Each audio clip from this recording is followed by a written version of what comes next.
Hello everyone, welcome to our tutorial, Machine Learning, Robustness, Fairness, and their Convergence. So let me introduce our speakers. So I'm Jae-Gil Lee, Associate Professor in KAIST. So previously, I worked at IBM Almaden Research Center in UIUC. So my research interest is scalable machine learning and data quality issues for deep learning. So I received the Best Paper Award at ICWSM, and I am serving as Associate Editor of IEEE TKDE and Steering Committee member of PAKD. So the second speaker, Hwanjun Song, he is a research scientist at Naver AI Lab. Previously, he did a research intern at Google Research, and he obtained a PhD at KAIST Graduate School of Knowledge Service Engineering. His research interest is scalable machine learning and robust machine learning. So third speaker, Yuji Roh, she is a PhD student at Data Intelligence Lab, KAIST EE. So her research interests include responsible AI and human-centered AI. She is the winner of the Qualcomm Innovation Fellowship Korea in 2020. The last speaker, Steven Euijong Whang, he is Associate Professor at KAIST EE and Graduate School of AI. Previously, he worked at Google Research, and he graduated from Stanford University. His research interest responsible AI and big data AI integration. So he received a Google AI Focused Research Award in 2018, the first recipient in Asia. So first, let me start with deep learning. So deep learning is widely used to glean knowledge from massive amount of data. So there are a lot of applications. So natural language understanding, and healthcare, and self-driving car, so even games, right? Okay, so then for this big success of deep learning, so we can consider two game changers. The first is big data. So as in this chart, so the amount of data in this world is expected to grow to 175 zettabyte in 2025. So then let's to explain this size, especially zettabyte. So if we consider this one cup of coffee as 1 gigabyte of data, so then 1 zettabyte is approximately the one Great Wall of China. So 1 gigabyte is really huge, 1 zettabyte is really huge, and then the size will grow in a few years, so to 175 zettabyte.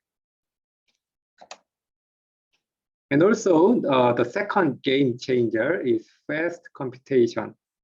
So the application processors in smartphones are fast enough to run various deep learning applications, such as speech recognition for virtual assistants. And also, so Google announced TPU 3.0 in May 2018. So it performed over 100 petaflops. So neural network deep learning can be accelerated, significantly accelerated using TPU. And also AlphaGo equipped with TPUs, and as you know, so AlphaGo beat Lee Sedol, so who is a world Go champion. And also let me mention this new trend relevant to our tutorial. So traditionally, so we can regard AI system so consists of code and data. So traditionally, so model-centric AI the main research question is how can you change the model, I mean the code, to improve the performance. But in data-centric AI, the new trend, so the research question is how can you systematically change your data to improve performance. So in summary, so data-centric AI is systematically changing or enhancing the data set to improve on AI system. So the importance of high-quality data is even more widely recognized. All right. So then let's think about data quality issues.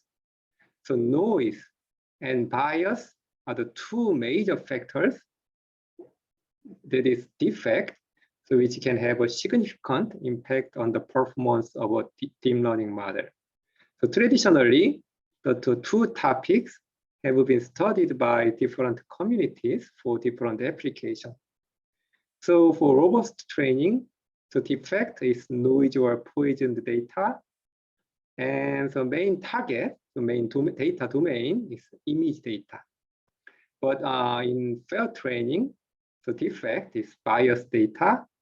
And the main data domain is structural data. So this robust training and fair training have been two parallel universes. First, so the first defect, so the data noise. So we are especially interested in label noise in this tutorial. So because deep supervised learning requires massive but carefully labeled data, but this label are very expensive and time-consuming to obtain. Some alternative sources, such as crowdsourcing, for example, Amazon's Mechanical Turk, and the surrounding text of collected data have been widely used to mitigate the high labeling cost, but using these sources often result in unreliable, I mean the incorrect label. And also, so the labels can be adversarially manipulated by a label flipping attack. So in the real world, the ratio of corrupted label is reported to reach 38.5%, right? Okay, then let me show you the real examples of label noise. So here, so this is the list of images obtained by crawling by using this keyword cheetah. But this and this and this and for this, so they are Jae-Gil actually. So I mean these label noises, right? So for example, the surrounding text on the web so may not be exact because humans can make errors, and these errors are likely to propagate.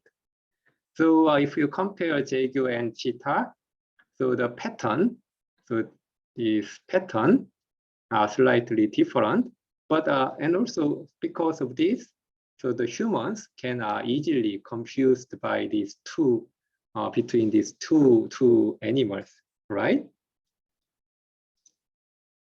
And also here, most of you believe that so common benchmark data set are clean. I mean this common benchmark data set do not contain label noise. However, so even these benchmark data set such as MNIST, SciPart, and this ImageNet, so even these this common benchmark data set so contain the label errors. So even in the test set. So here in MNIST here, so it's given as 5 and should be corrected to 3. In SciPart 10, this image is given as a cat and should be corrected to frog, right? So then the recent study pointed out that so around 3.4% in this test set contained label errors. All right. So then let's continue to the next data quality issues. So bias. So bias can exist in many shapes and many forms. So can be introduced at any stage in the model development pipeline here, right? So then bias in the data can show up in several forms. So here are the top offenders, okay? And also, so even if we have perfect data, so our modeling method can introduce bias. For example, so evaluation bias occurs during model evaluation, model iteration, and evaluation. So a model is optimized using training data, but its quality is often measured against certain benchmarks. So bias can arise when these benchmarks do not represent the general population and or are not appropriate for the way the model will be used. And also the next, even if your model is making correct predictions, a human reviewer can introduce their own biases. So when they decide whether to accept or disregard a model's prediction. All right. So then what is fairness? So in many ways, bias and fairness in AI are two sides of the same coin. So while there is no universally agreed upon definition for fairness, so we can broadly define fairness like this.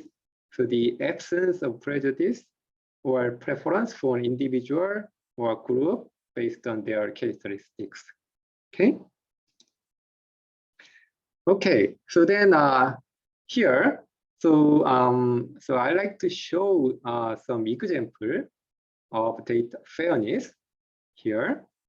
So along with the proliferation of AI application, so there has been growing concern on gender, race, and other types of bias so in these systems. Okay, so here is data from Compass, correctional offender management profiling for alternative sanctions.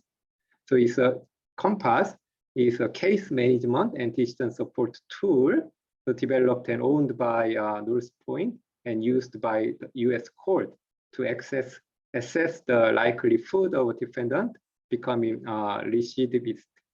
Okay, so here, so let's compare to this black defendant desire score and white defendant desire score.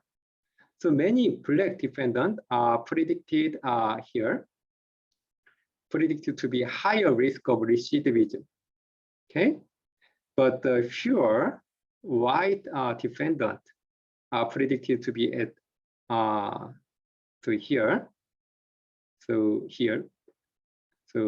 fewer white defendants are predicted to be at a higher risk of recidivism, right? So so the distribution is pretty different, right? So the severe, so in this example, so severe bias against African Americans in Compass to score criminal defendants for recidivism risk. All right, so then this bias can be caused by various reasons. So one reason is that the training data does not represent the entire population properly. So for example, so in this table, most records are males and do not contain females. So then machine learning system trained on this data set may be gender biased. So in fact, so Google Translator translate this gender neutral sentence to gender specific sentence here. And here, so only masculine translation was suggested. But now is this problem, fairness issue, was corrected. So the both masculine and then this the here feminine forms are suggested, right? Okay, so here, so far, so I briefly explained two data quality issues. So data, the data noise, okay, and also data bias, okay. And this data noise and data bias are not totally separate problem, because so errors or poisoning attacks can occur in sensitive attribute and label. So here, so in this is the sensitive attribute, and this is the label in COMPASS dataset.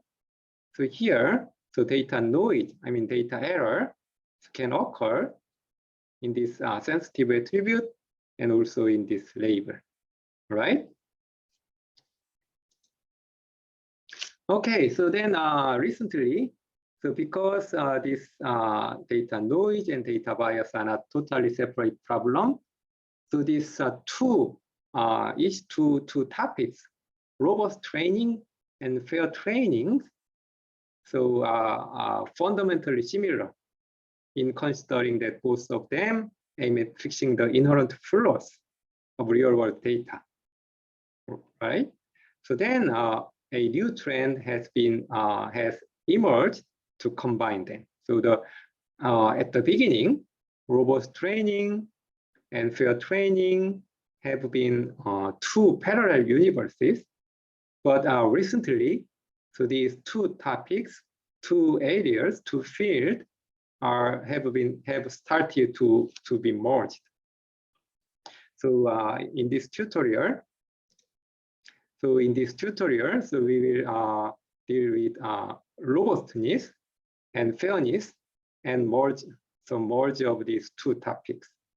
The robustness is further categorized into label noise and sensitive attribute noise, and the fairness is discussed on the sensitive attribute bias.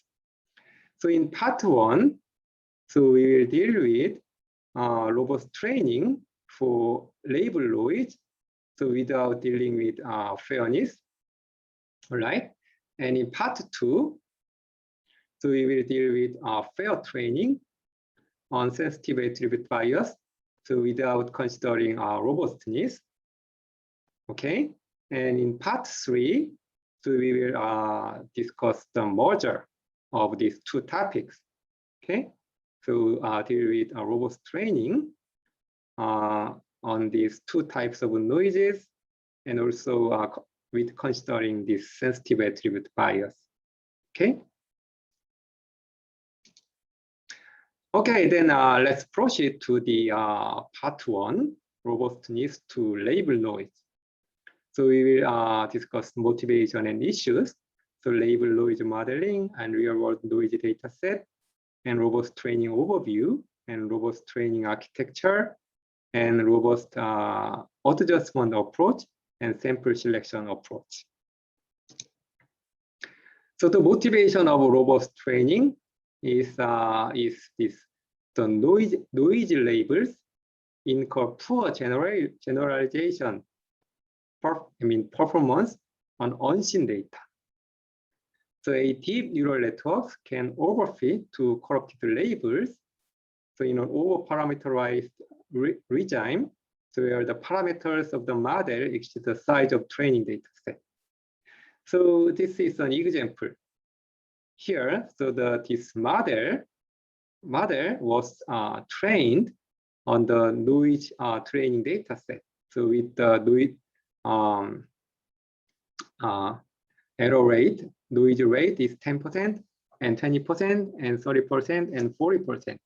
Okay, and then this model was overfitted to this corrupted label.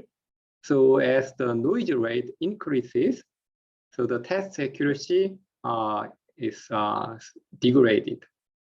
Okay, like this for each data set. Okay. So the popular regularization.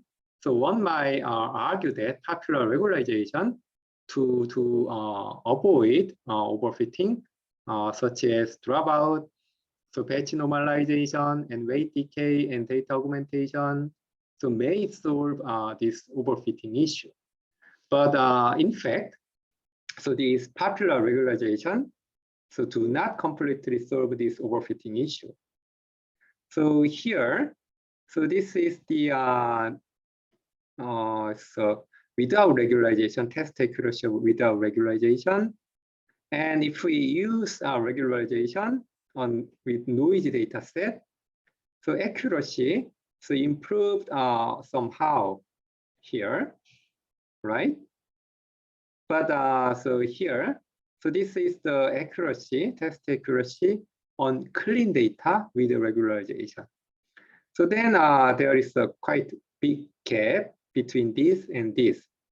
So there is a room for the improvement. So this means that popular regularization techniques and do not completely solve this overfitting issue. So we need new robust training techniques. So the problem setting is this.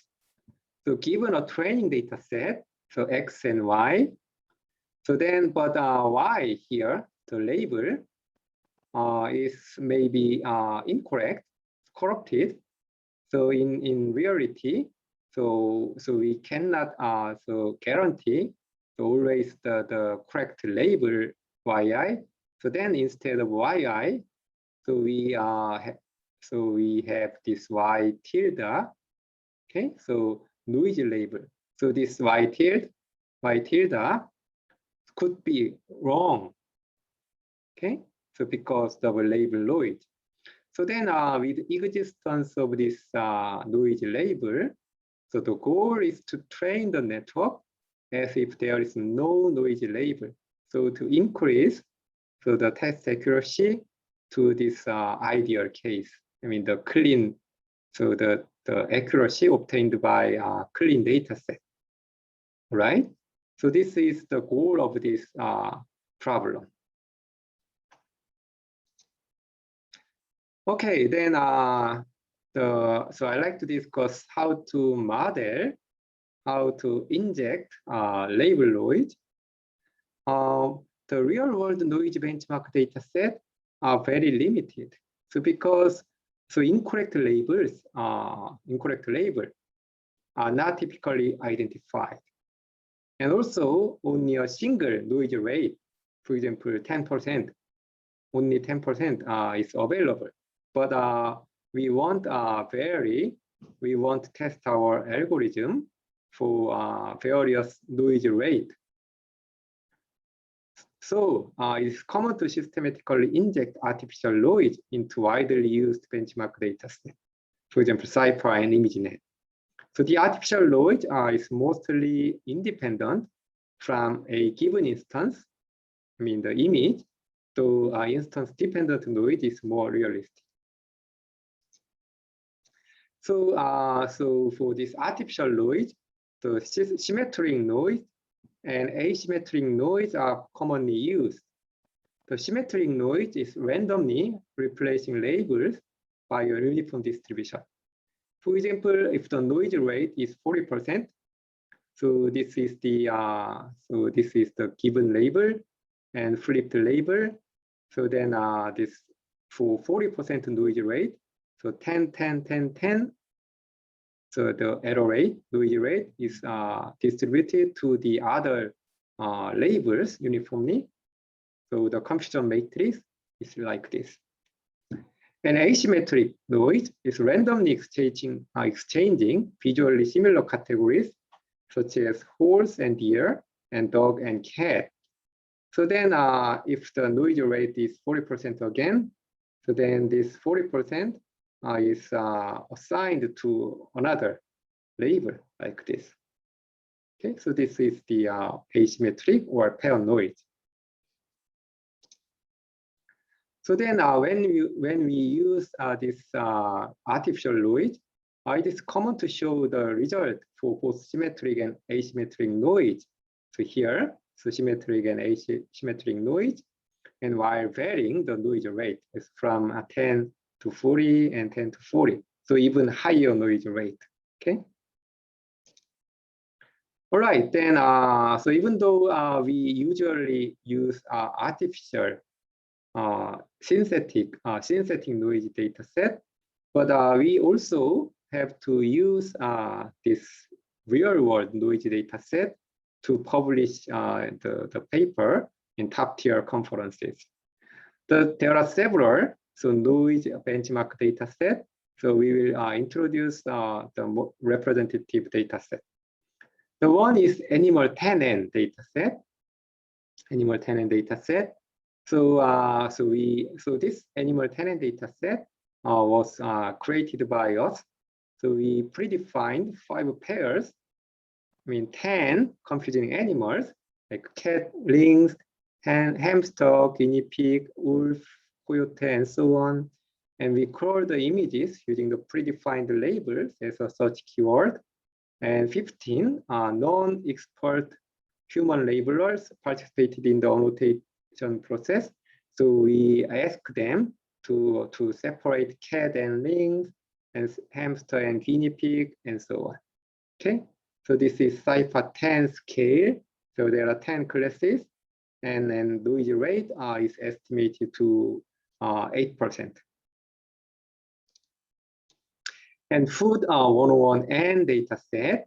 So this dataset used the class labels in the FOOD-101 taxonomy as a search keyword, and noise labels are search keyword. Okay, for example, waffle. So this is the examples in the waffle class. And this so this and red box are noise label. Okay. Here, and this data set provides 5K images with verification labels. Okay, so this is characteristics of this data set here. The noise rate is estimated to be 18%. And next is clothing 1M data set. So the authors predefined 14 clothing categories, for example, jacket, windbreaker, and t-shirt, and crawled the images from several online shopping websites and assigned a predefined label if it is found in the surrounding text. Okay, so this is a clothing 1M data set images. And here, the noise rate is pretty high in this data set. It's around 38.5%. And the next is WebVision Dataset. So this dataset used the class labels in the ImageNet taxonomy and crawled the images using the label as a search keyword. And this dataset, so following the long tail distribution, so class imbalance data. So this WebVision dataset is ImageNet scale, and the noise rate is estimated to be 20%, right?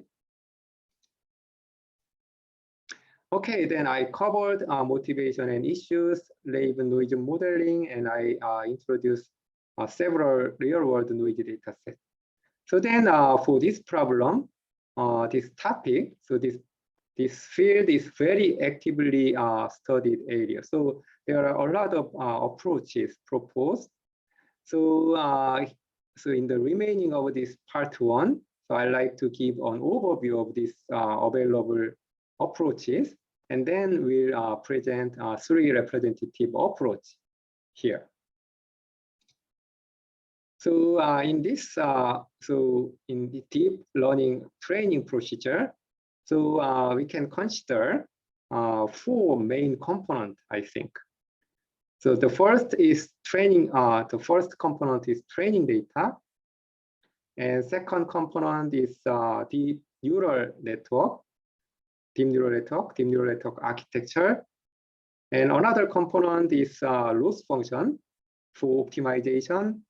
And another component is regularization to avoid overfitting.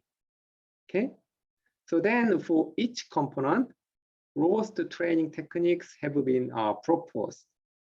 So for this training data, so sample selection to select only clean samples. And here for deep neural architecture, the architecture is modified to be robust to noise.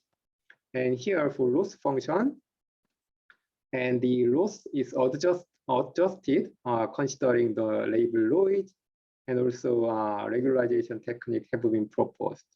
Okay, so in this tutorial, due to the lack of the time, so then we will explain these three: robust architecture, and loss adjustment, and sample selection.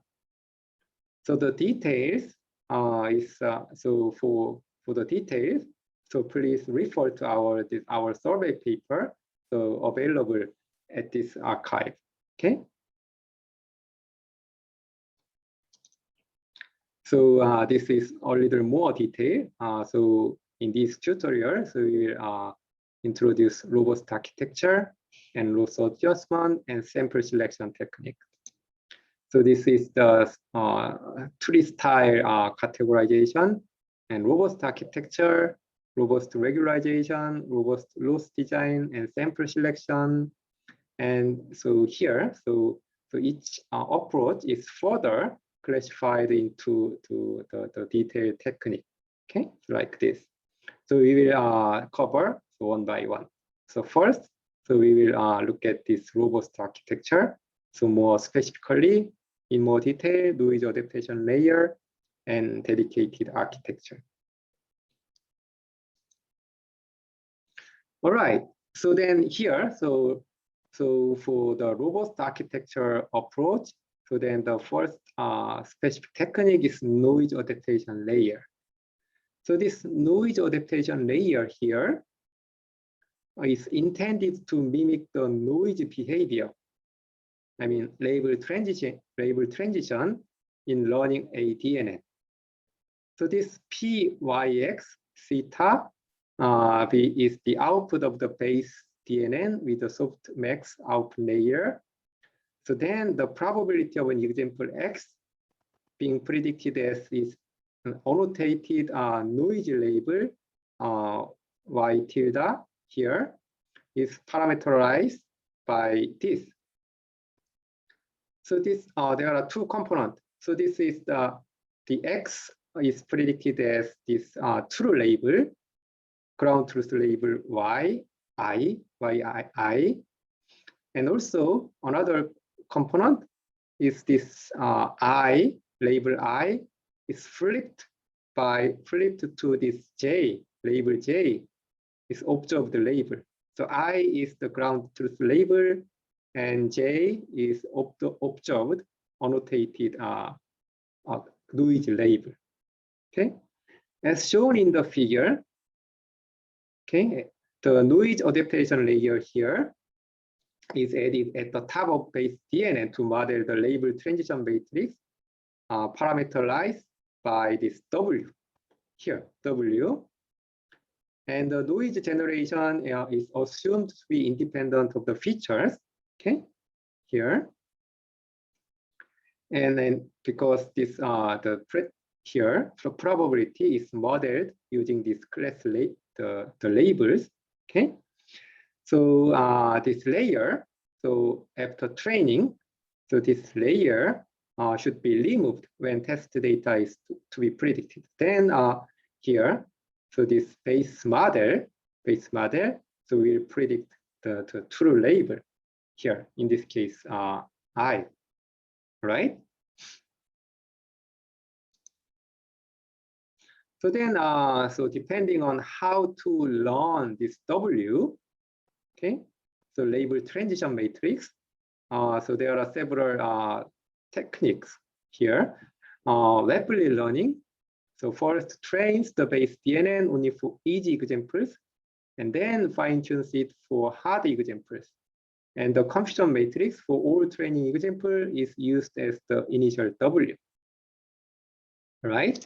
And the noise model is initialized W to an identity matrix and as a regularizer to force W to diffuse during training. So here, so this is the training sequence when learning from noise label. So the noise matrix Q, in red, so initially set to the identity. So while the base model in green is trained, inadvertently running the noise in the data. Okay, so this base model, learning the noise in the data. So then we start updating Q. Okay, also so with regularization after this point, and this capture the noise properties of data, leaving the model make clean predictions. Okay, so here, so the noise layer, so in this case, so here, so noise layer, so absorb the noise, so I mean the captures noise properties of data. Okay, so then so here, meanwhile, so this base model, so is starting to make clean predictions. Okay.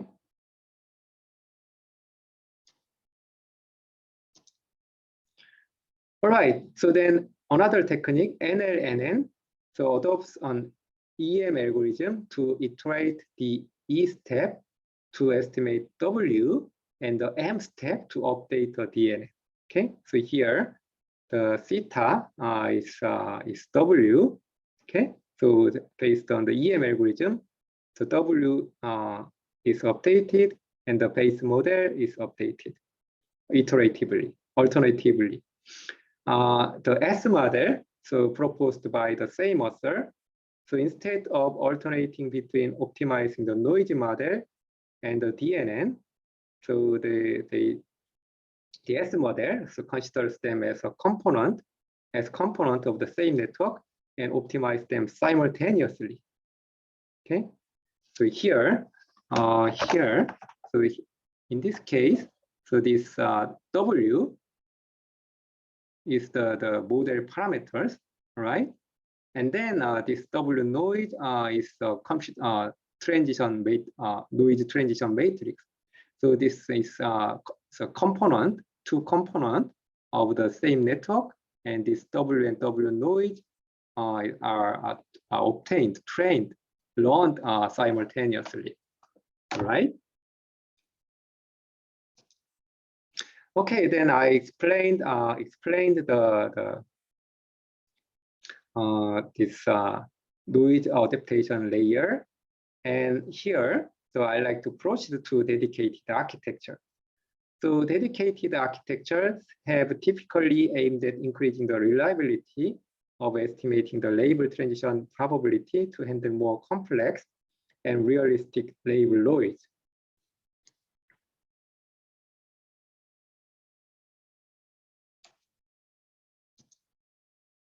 Okay, then here, the first work, so I like to introduce is based on separate two CNNs. So here, so there are one CNN here and another CNN here, right? So then two CNNs are used to predict the class label PYX, okay? And the noise type PGX, respectively, to estimate the posterior distribution of the two label. All right. So here, so both networks are trained with massive noise label data after pre-training step with a small amount of clean data here. Okay. And then the label noise model layer to use both these predictions here and here, and together with the noise label, okay, to estimate the posterior distribution of the two label. Okay, so here one CNN. So the predicted result is this. and here noise type, so predicted this, right? So, but the annotated label is windbreaker, and it's not the same as this predicted result. So the probability is adjusted, and also this is adjusted. Okay, and then this probability, adjusted probability by label noise model layer are used to train the model. Okay, here train each CNN. Okay. All right, the masking. So masking is a human-assisted approach to convey the human cognition. So some here, so humans know that so some transition will not happen. For example, cat and car are unlikely to be confused. So whereas some transitions may happen. So for example, beaver and dolphin so could be confused by human. So this human-assisted human cognition, the structure information S is incorporated into an end-to-end model, and this structure information, okay, is come from the human cognition. Human cognition is this masking. Okay, so then this is trained in an end-to-end fashion. So here, so this model is realized by variant of GAN, right? So then this is S hat is provided by human cognition, like this, and then generator generate this the label transition, and then discriminator is trying to discriminate this generated transition and also this human cognition, and then this model is trained using this GAN, and then so this by this training procedure, the label transition probability can be constructed. Okay.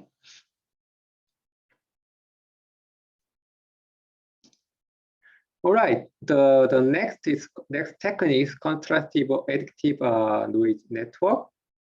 So here, the quality embedding, the concept of quality embedding is proposed. The quality embedding represents the trustworthiness of noise labels. So the negative effect of label noise is reduced in backpropagation. Here, so in this example, so the quality variable of the second sample, so here, second sample is embedded in the non-trustworthy subspace. Okay, so then here, so the latent labels so can be disturbed accordingly to prevent mismatch error caused by label noise from backpropagation. Okay, so here, so this the predicted label, latent label for the second sample is cat, but the quality is non-trustworthy. So then prediction result is disturbed to non-cat, right? So then here, so due to the label noise, the annotation is non-cat. Okay, so because quality is pretty bad, so prediction result is changed. So then in the backpropagation, so no error.